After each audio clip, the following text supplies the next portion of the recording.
Hello, welcome to Emerald Soaps. My name is Emily, and today I'm going to show you how I make my all-natural oatmeal and calendula facial soap. Well, it could be used for face and body, but it's super gentle, very good for sensitive skin.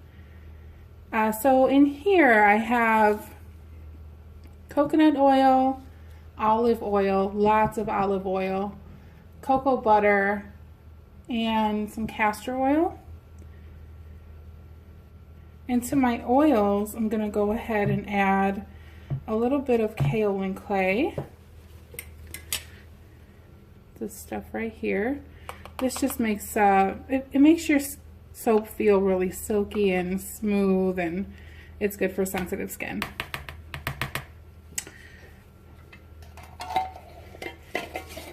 And then here is my oatmeal.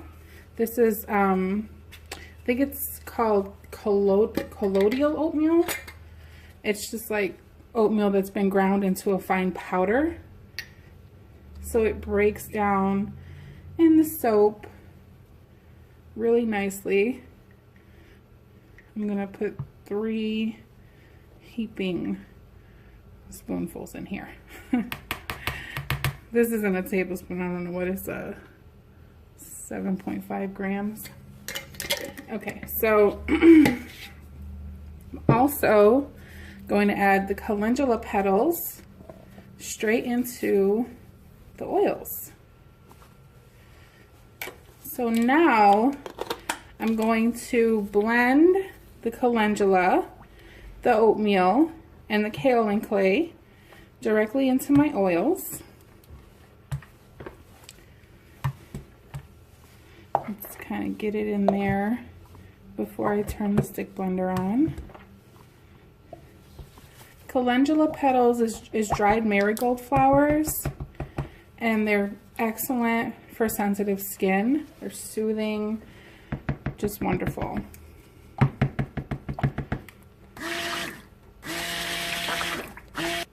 This is my mother's favorite soap that I make.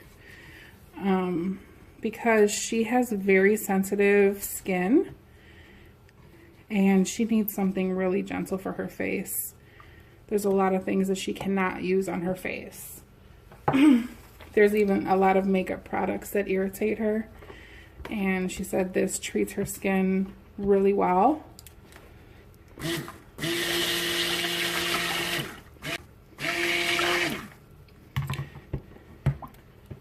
So the reason I'm blending the calendula petals into the oils before I add the lye solution is because I want to break them down a lot. I want them to be very fine. You don't really feel them. It's not really an exfoliating soap, but you will see little speckles of the petals in the soap. Okay, so now I'm going to go ahead and add my lye solution. This is distilled water with lye, and there's a little bit of sodium lactate.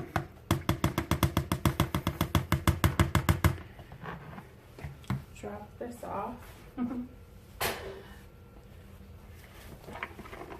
And I'm going to blend this to trace. So now I'm going to add my coconut milk. This just adds a nice creamy feel to the soap. Absolutely love coconut milk in my soaps.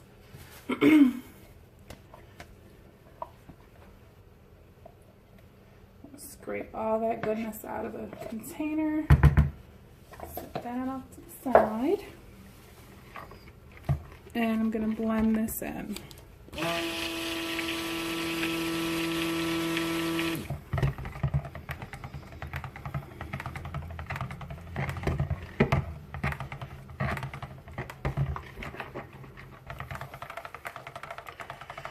Okay, so everything is nicely blended, well incorporated, and this soap is ready to pour. There's no fragrances, there's no colorants. It's for sensitive skin, so I didn't want to add anything, you know, that wasn't necessary. Not that I don't love a good fragranced soap. I make lots of those. Let me go stick this in the sink. Okay, so I like, look at that batter. Lovely. I like to use this mold whenever I make this soap. So you get this nice, cute little flower-shaped mold. Kind of think it adds to the kind of brand that this is a natural soap. All natural soap. So I'm going to actually transfer the batter into this container because it's easier to pour into this kind of mold. So pouring.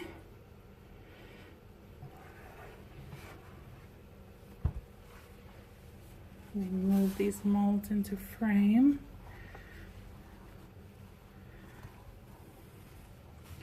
I have 4 of these molds. I probably will be able to fill all of them. So here we go. It's nice and thick. Lovely.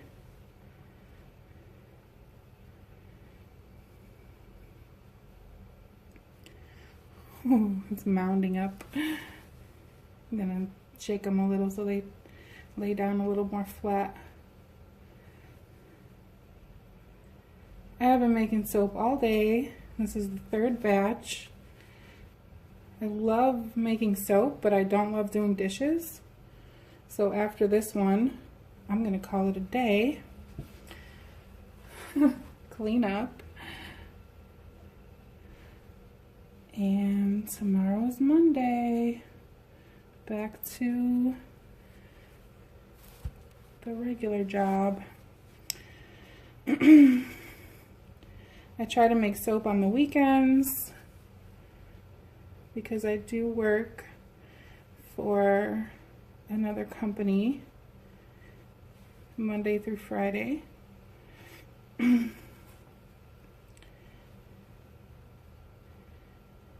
So yesterday I was actually master batching, which is the first time I've ever done that. And it did make today go a lot smoother. I just master batched. I put everything in the closet.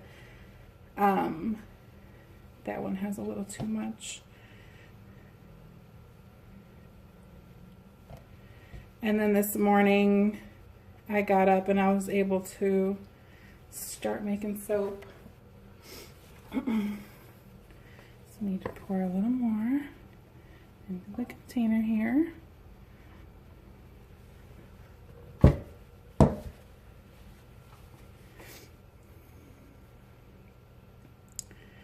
So I'm going to continue to fill my molds here. Nothing too exciting. And I will bring you back for the unmolding. I am going to kind of shake them and wiggle them and get them to lay a little more flat because some of them are mounded up. And that's all. I'll show you when I unmold these. Okay, I am back. It's about 24 hours later, a little more. And I ended up just taking my spatula and kind of smoothing out as best I could to make them kind of flat. Because this is an all-natural kind of rustic soap anyway, I don't really mind that they're imperfect. I'm going to go ahead and pop these out of the mold.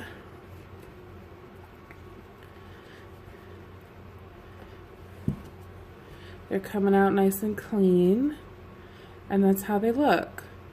You can see little bits of calendula. And I just love this flower shape. I bought this mold at Walmart. So if I can find it again, I will leave a link in the description. It was a couple years ago, so I'll do my best to find it. I'm gonna get all of these unmolded. There's a nice piece of the calendula, but I could clean that out of there. Yeah. This soap is wonderful. It's just so gentle and soothing. It's good for people who have eczema, you know, just dry, sensitive skin. Totally good. Sorry, I'm a little tired right now. It's Monday, and I went ahead and did my regular job today. And we were super busy. It's always tough coming off a long, relaxing weekend and, you know, going back in. It's Mondays are always kind of like, I came home and took a long nap and I'm just kind of like groggy and I don't know, honestly ready for bed after my nap. But I wanted to get these unmolded. I don't think I can fit that one in there. That's so annoying. It would have been almost perfect if I could fit that one in there.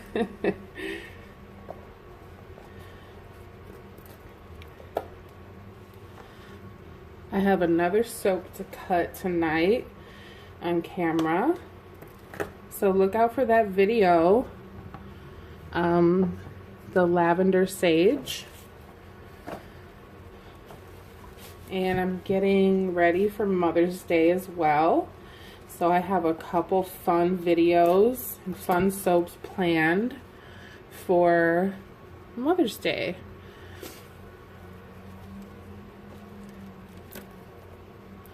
So if you're not subscribed to my channel, please do so. If you enjoy watching people make soap, or you're interested in learning how to make soap. I haven't given out any of my recipes yet. I just kind of talk about my techniques and, you know, drop a few tips here and there. But I do plan on releasing a recipe. Don't know exactly when or which recipe, but as I've mentioned before, I've chosen to make my company palm oil free for the environmental effects of harvesting palm oil. So I do want to make a video talking about how you can make excellent soap without using palm oil. Basically, you know, it's a pretty simple principle. You do need hard oils and butters to make, you know, a nice solid bar of soap. And one of the best hard oils to use that's not palm is coconut oil. But coconut oil can be drying. Coconut oil soap, I should say. You know, soap made with a large amount of coconut oil can be drying to the skin. So what I do to balance that out is I raise up my superfat percentage, meaning the percentage of oils left in the soap that is not saponified by the lye. And I add some good soft oils like olive oil and avocado oil. I use cocoa butter, shea butter, some good stuff that's moisturizing and increase that super fat. So it counteracts the effects of the drying effects of the coconut oil. And you can get lovely, hard, moisturizing bars of soap that do not contain palm oil. And it did take me a while to figure out a good recipe that I could unmold quickly, like within 24 to 48 hours, that wasn't too soft to cut, that also wasn't drying to the skin. You know, it took a while to find that balance. But anyway, here is the Oatmeal and Calendula fragrance-free, all-natural soap. It's moisturizing. It's wonderful for sensitive skin. Please like, comment, share, and subscribe, and look forward to more soap making videos. Thank you.